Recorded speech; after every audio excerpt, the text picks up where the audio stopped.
Hello, everyone. My name is Casey Hoekstra, and I am the Program Manager for the Learning Center. In this video, we will be talking about time management and procrastination.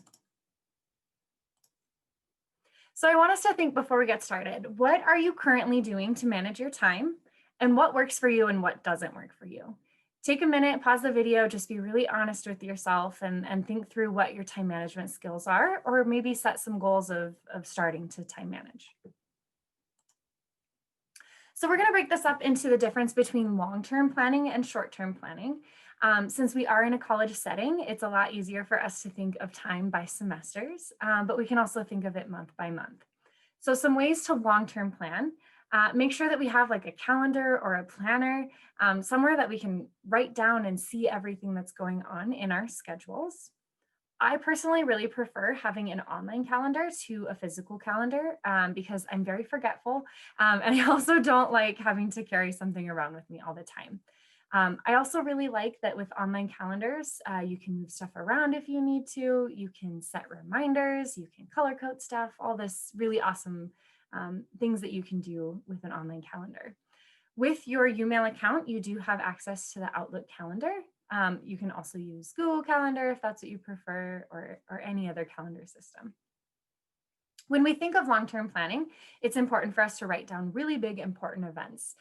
So I know this semester, spring 2021, we do have a couple non-instructional days. So make sure you include those in your long-term planning so we know that we have those days off.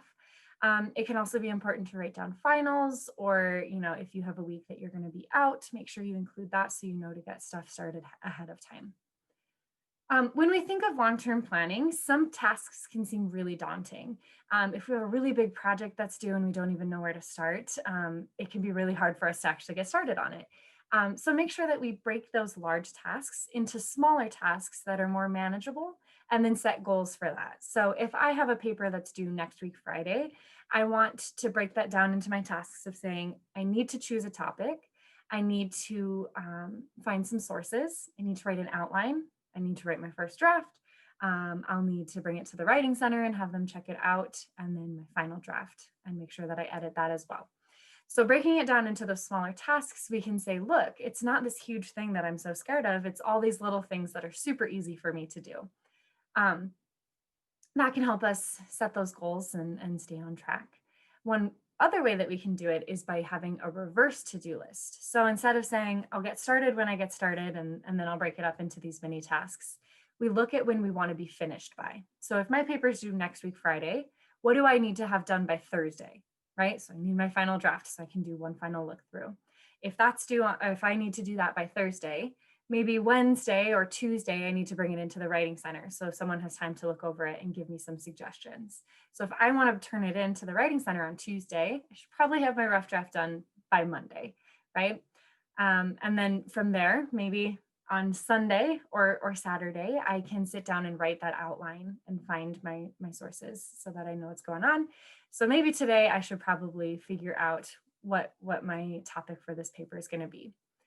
This helps us in a couple different ways. Not only do we know that we have enough time to get everything done, but we can plan in a little bit of wiggle room. So we can say, I said I was going to do this today, but this other thing came up and I really need to address it. So I know I can push this back a little bit. I know I can finish my rough draft and turn it into the writing center on the same day and still have a couple days of turnaround.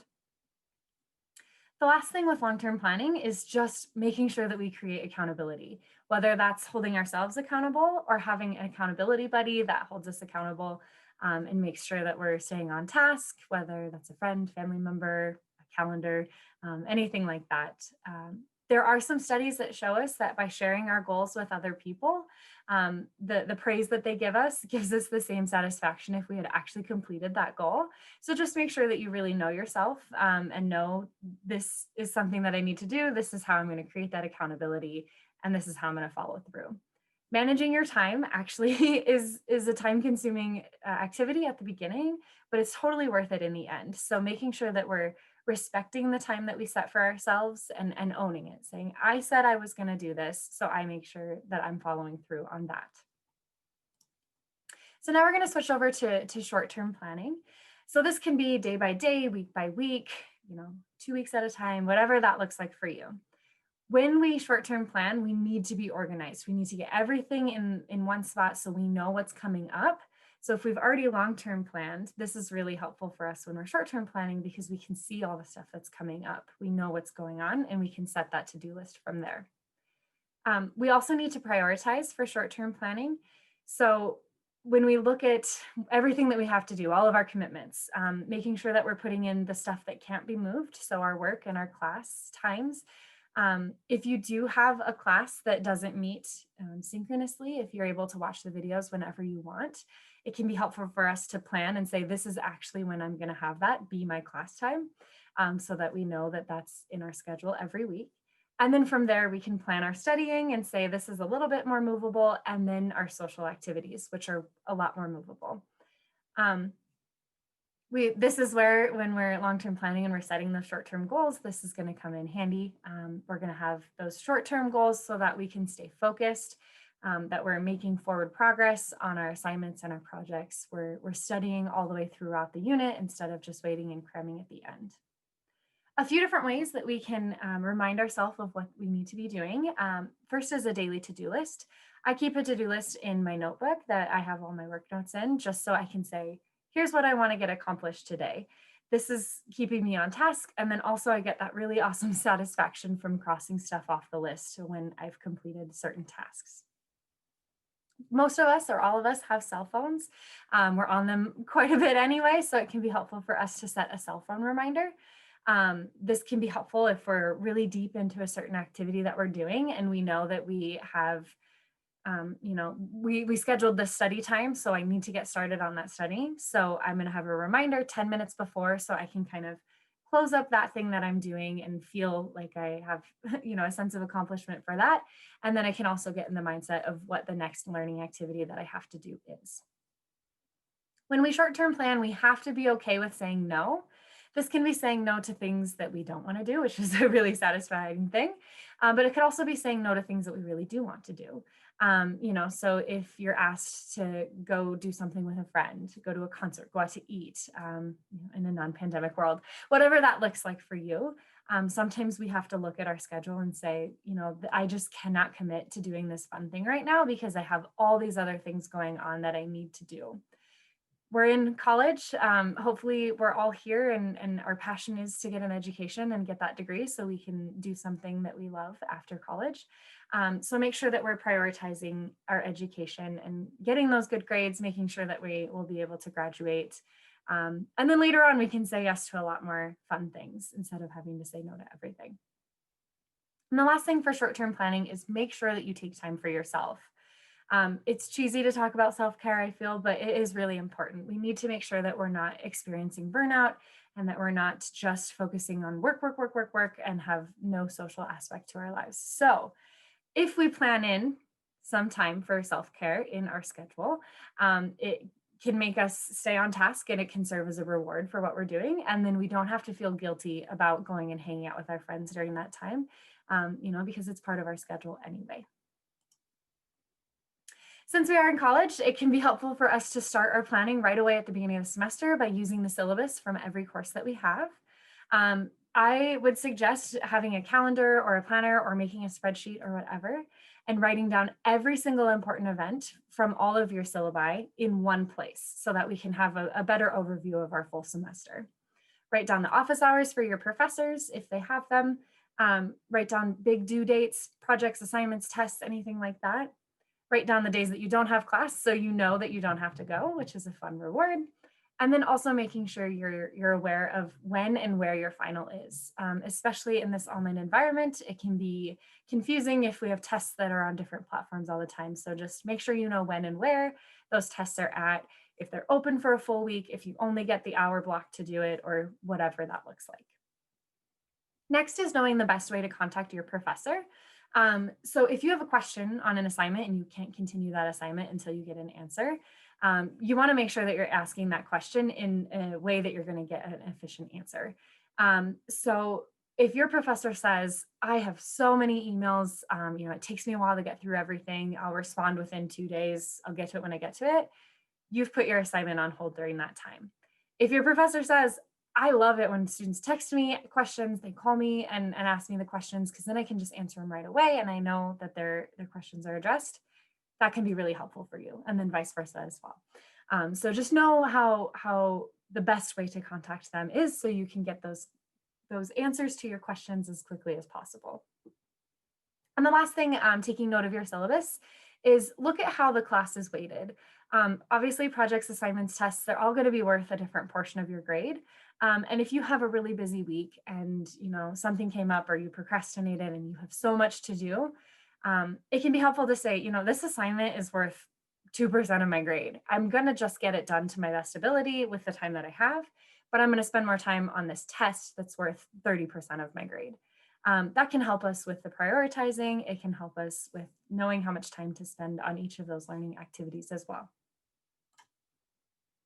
So despite our best intentions and however much we plan our time, procrastination is inevitable. It's going to happen at some point. It happens to the best of us at the most inconvenient times as well. So just take a moment and think about, why do I procrastinate? What is it that causes me to not do stuff when I'm planning to do it, even though I know it's going to be more stressful later? Is it that I don't like this task that I'm doing? Is it that I'm so stressed I don't have time?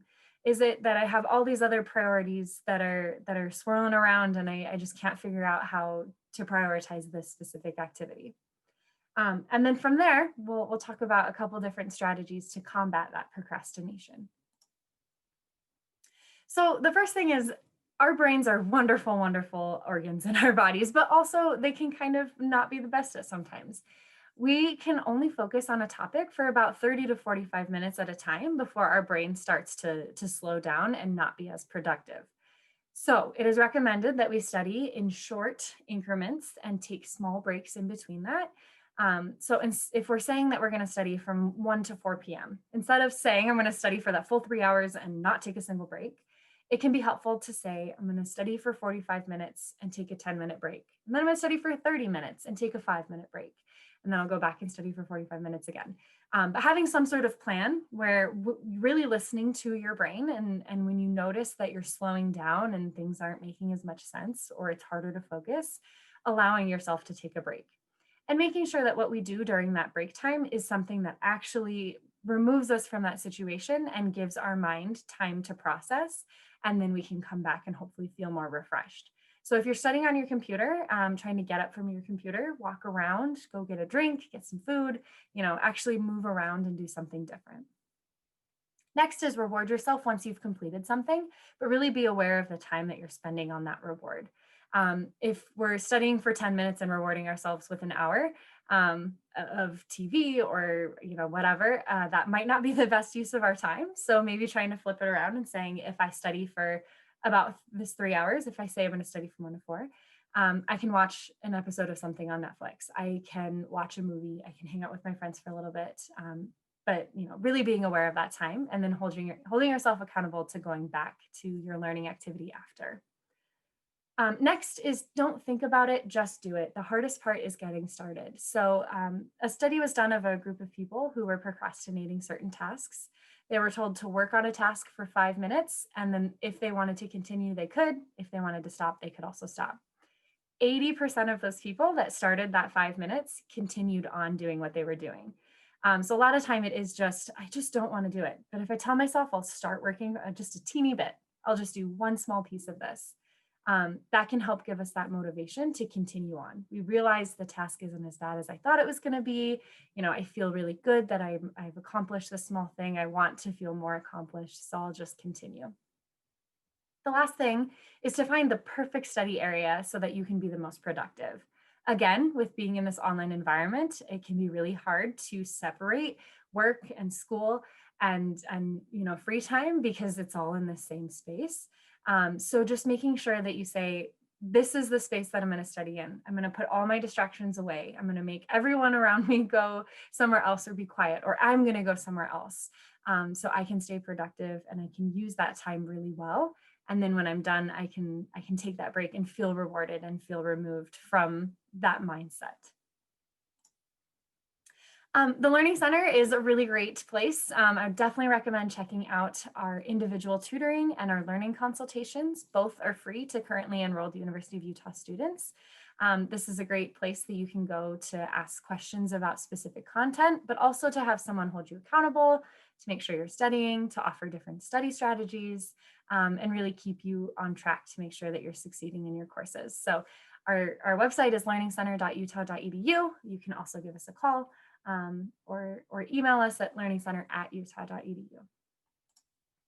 So to kind of wrap this presentation up, if you've made it this far in this video, I want you to take a moment and think about, based on everything that I talked about in this presentation, how are you going to work to improve your time management skills? It doesn't have to be this huge thing that you're going to change in your life. It can be small. It can be, I'm going to start setting cell phone reminders so that I actually study.